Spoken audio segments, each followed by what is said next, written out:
Patreon और अन्य माध्यमों से नेशनल दस्तक का सहयोग करने वाले सभी दर्शकों का बहुत बहुत शुक्रिया। आपके सहयोग से ही बहुजन मीडिया को नई ऊंचाई मिल रही है और मनोबल और अधिक बढ़ रहा है। आशा है आगे भी आप हमें ऐसे ही सपोर्ट करते रहेंगे। धन्यवाद।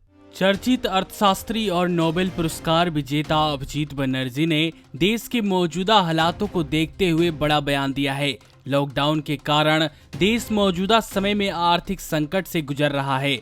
उन्होंने कहा है कि भारत को लॉकडाउन से अर्थव्यवस्था के सामने आने वाली चुनौतियों से निपटने के लिए बड़े राहत पैकेज की जरूरत है। उनके मुताबिक अभी तक जो राहत पैकेज घोषित हुआ है वह काफी नहीं है। अभिजीत बनर्जी का कहना था, अमेरिका जीडीपी के 10% जैसे आंकड़े तक चला गया है, लेकिन हम अभी तक 1% की बात कर रहे हैं।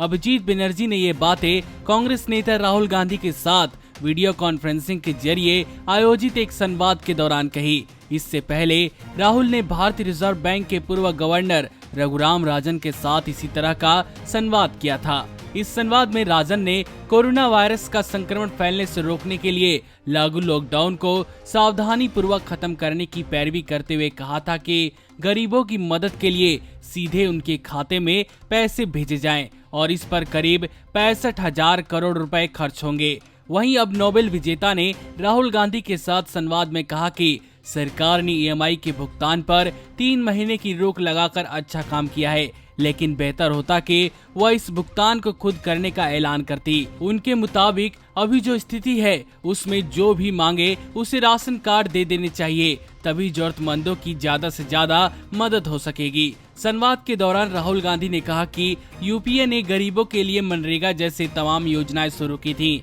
जिससे गरीबों की स्थिति में कुछ सुधार हुआ था, लेकिन इस लॉकडाउन के बाद लगता है बहुत से लोग वापस गरीबी में चले जाएंगे। इस पर अभिजीत बनर्जी बोले कि सरकार ने यूपीए की ज्यादातर योजनाओं को लागू रखा और आज भी चल रही हैं, लेकिन उससे भी बड़ी चिंता की बात यह है कि इन तमाम योजनाओं के लागू रहते हुए भी हम आज जो स्थिति है उसमें पहुंच गए हैं। नोबेल पुरस्कार विजेता प्रोफेसर अभिजीत बनर्जी ने राहुल गांधी के साथ बातचीत के दौरान कहा कि अभी सबसे महत्वपूर्ण 2 चिंताएं हैं। एक यह है कि दिवालिया होने की श्रृंखला से कैसे बचा जाए। हो सकता है कि बहुत सारे ऋणों को बंद कर दिया जाए। दूसरा, मांग में कमी है और लोगों के हाथों में कुछ नकदी देना अर्थव्यवस्था को शुरू करने का सबसे अच्छा तरीका है। नमस्कार। नेशनल दस्तक अपनी आर्थिक जरूरतों को पूरा करने के लिए अपनी ऑडियंस पर निर्भर है। बहुजन समाज से संबंधित मुद्दों को उठाने के कारण YouTube की तरफ से नेशनल दस्तक की कई वीडियो पर एड्स नहीं दी जाती, जिसके कारण हमें आर्थिक समस्याओं का सामना करना पड़ रहा है। आपका एक छोटा सा कदम बहुजन मीडिया को बचा सकता है। आपके सहयोग और सहायता के कारण ही हमने अभी तक यह मुकाम हासिल किया है। नेशनल दस्तक को आप पैट्रियन के जरिए सपोर्ट कर सकते हैं।